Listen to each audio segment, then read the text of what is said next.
नमस्कार, जय श्रीराम। आज भंडारबोडी गावातील श्री बबलू मडावी आणि त्यांच्यासोबत शेकडोच्या संख्येने लोक या ठिकाणी आज शिवसेनेचा धनुष्यबाण त्यांनी हाती घेतलेला आहे, शिवसेनेत प्रवेश केलेला आहे। भंडारबोडी गाव हा माझ्या वडिलांचा अतिशय संबंध असलेला गाव होतं।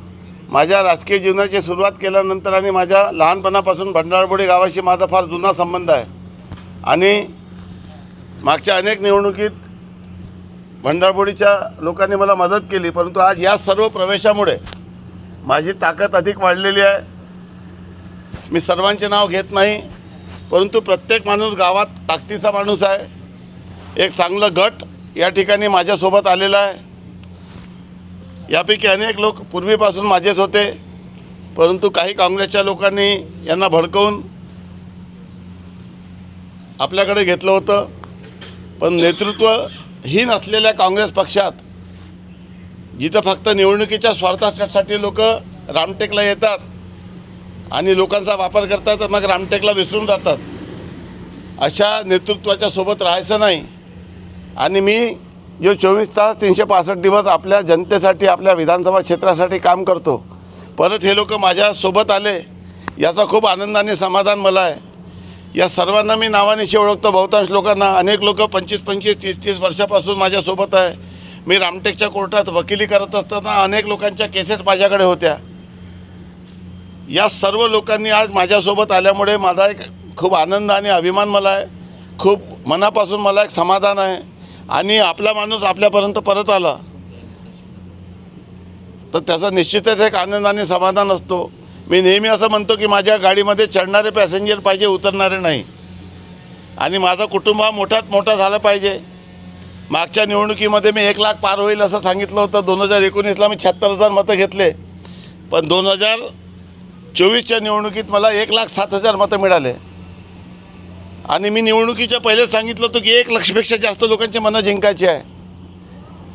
आणि आज ज्या पद्धतीने रोज लोक माझ्यापर्यंत येत आहे, माझ्यासोबत येत आहे, नेतृत्व नसलेल्या काँग्रेस पक्षामध्ये राहून आपलं काही भविष्य नाही, ते आपला वापर करतील आणि स्वतःचा फायदा करतील, हे आता अनेक लोकांना समजू लागलं आहे। आणि म्हणून या सर्व लोकांना मी शब्द देतो की तुम्ही परत माझ्यापर्यंत आलेल्या, माझे दार सदैव सर्वांसाठी उघडे असते, परंतु तुमच्यासाठी निश्चितच प्रत्येक वेळ तुमचा योग्य सन्मान राखला जाईल।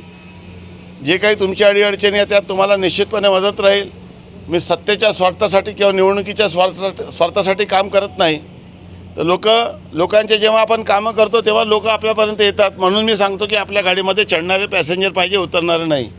आणि काँग्रेसचा हळूहळू पूर्णपणे नेतृत्व नसल्यामुळे वाट लागत आहे आणि अजूनही फक्त निवडणुकीच्या स्वार्थासाठी कार्यकर्त्यांचा वापर केला जात आहे। कुटुंब हा कुटुंबासारखा असतो। शिवसेना माझा कुटुंब आहे आणि या सर्व लोकांना कुटुंब प्रमुख म्हणून, कुटुंबाचा माणूस म्हणून मी ट्रीट करतो। यांचा वापर मला करायचा नाही, तर माझा वापर यांच्यासाठी कसं होईल हा माझा जीवनातील उद्देश आहे। माझ्या पदाचा फायदा लोकांच्या हितासाठी कसा होईल हा माझा उद्देश आहे। आता मी खिंसी पूरक कालव्याच्या जो बहुप्रतिष्ठित लोकांचा भंडारबोडी महादुला परिसराच्या लोकांची अपेक्षा होता, तो आज पूर्ण होत आहे। माझं 25 वर्षांनंतरचं स्वप्न। त्यासाठी मी आता नवेगाव खेरीला जात आहे आणि गेट उघडून खिंसीमध्ये पाणी कसं येईल आणि खिंसी कशी भरेल यासाठी जात आहे। आणि माझ्या वडिलांची ती कर्मभूमी होती। महादुला, शिवनी, भंडारबोडी, आसोली, गुगुल्डो, पंचाळा, महादुला माझ्या वडिलांची कर्मभूमी होती। ते तिथून जिल्हा परिषदचे सदस्य होते। डिलिमिटेशननंतर जिल्हा परिषदमधून हा भाग कमी झाला होता, म्हणून मी नगरधन काचोरेमधून निवडून आलो। परंतु जुन्या गावांशी माझ्या वडिलांच्या कार्यक्षेत्रातील हे सर्व लोक आहे, केजबराजा ज्या ठिकाणी आहेत तिथले सर्व लोक आहे। आणि सर्व भंडारबोडीवासियांना, आपल्या ग्रामपंचायतच्या सर्व लोकांना ज्यांनी आज या ठिकाणी प्रवेश केलं, तुमचे मनापासून स्वागत करतो, तुमचं अभिनंदन करतो। तुमचा निर्णय योग्य आहे हे मी माझ्या व्यवहारातून, माझ्या कामातून आणि तुम्हाला उत्तम सेवा देऊन मी सिद्ध करेल। आणि हक्काने तुम्ही माझ्यापर्यंत या, सदैव आपल्या सेवेत मी राहील। आयुष्याच्या शेवटच्या श्वासापर्यंत मी आपली सेवा करत राहील आणि तुमचे समाधान करेल। तुमच्या मनात तुम्ही माझ्यासोबत आले असा आनंदाने अभिमान वाटला पाहिजे. त्याचा पश्चाताप तुम्हाला करण्याची वेळ येऊ नये याची निश्चितपणे मी नेहमीच काळजी घेतो, ती घेत राहील. तुम्हा सर्वांना खूप खूप मनापासून शुभेच्छा.